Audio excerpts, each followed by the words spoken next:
Hello, investors and traders, and welcome to the weekly market report. I'm AJ Monte, and this is a one-year daily candle chart of the S&P index, and that's the ETF, SPY. I've left my lines on the chart from last week's report, as I usually do, so you can see the accuracy of technical analysis and how it's used as a forecasting tool. And as I zoom in here, you will see that last Friday, when this went out, there was no price action here. This was all blank. There was no volume.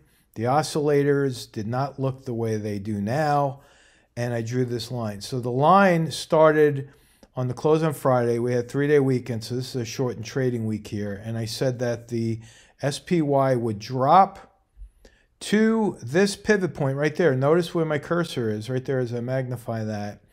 And then I said we would most likely bounce from there. And again, if you're not a believer in technical analysis and how it's used, not just as a forecasting tool, but as a risk management tool, then I don't know what else I can do to prove this to you, because week after week we do this and it's extremely accurate. Now, what does that mean for next week? Well, the spiders showing that hammer pattern with that long shadow, that candle in and of itself is a bullish candle.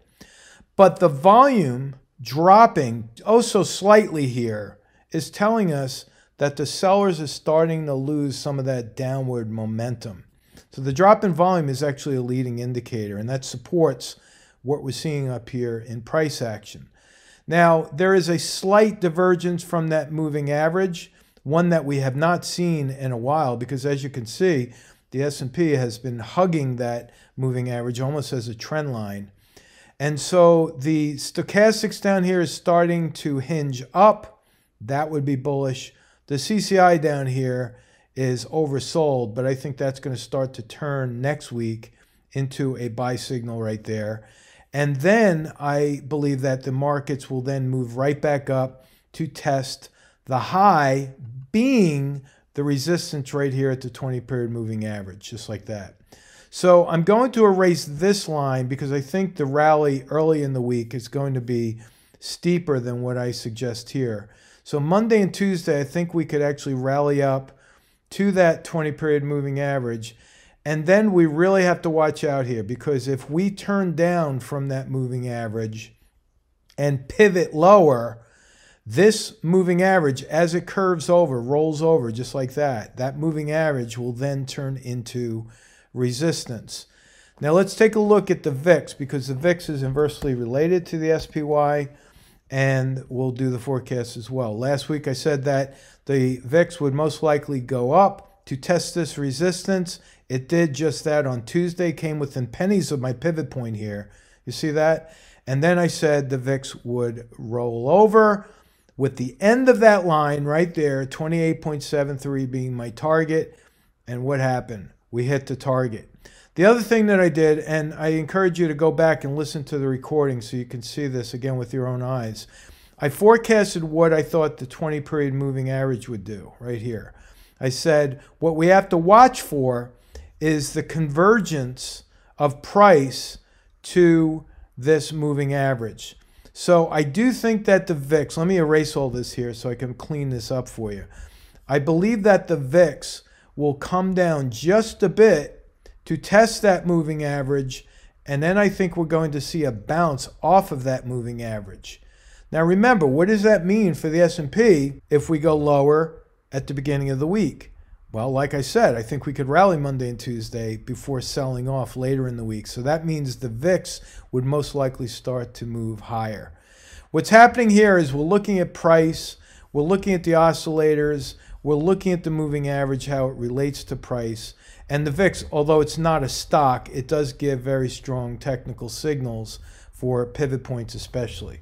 So let's look at the diamonds. That's ticker symbol DIA. Interesting thing happening here as well. I said that early on in the week we'd most likely rally up. That happened on Wednesday. Look at that, pennies from that pivot point. And then I said later in the week we would most likely drop, with the end of the line right there being my target at 275.87. We hit that precisely, but more importantly than that, I drew this flatline support level saying that the markets would most likely test that support. Now, I'm going to leave that support level in place because, like the S&P, I think that the diamonds will start to rally early in the week, and then we'll have to see. I think it's going to head right back down after it bumps its head against this resistance area right here. So I'm going to erase this. I'm going to more or less forecast what I think the stochastics is going to do. I think that'll move up, and I think the CCI will start to move up and cross with a buy signal there. So again, the message, the strong message, is to make sure you're managing risk on your portfolio or your trading account, because if we break out below that support level right here, you have to watch out below in a much more dramatic way, because that could mean, as we get closer to election day, a lot of investors might be flattening up on some of those long positions, anticipating maybe some signs of confusion or hesitation to get back in the market the week of election Tuesday. So be really careful of this market right now. We're at the cusp of a possible pivot point after we bump against the 20-period moving average, and that's the diamonds. Now, let's take a look at a more broad-based index, which is the Russell 2000, seen here in the IWM, which is the ETF. Same story, really. I said that we would most likely move lower and then bounce, and what happened right here? Tuesday, we moved lower.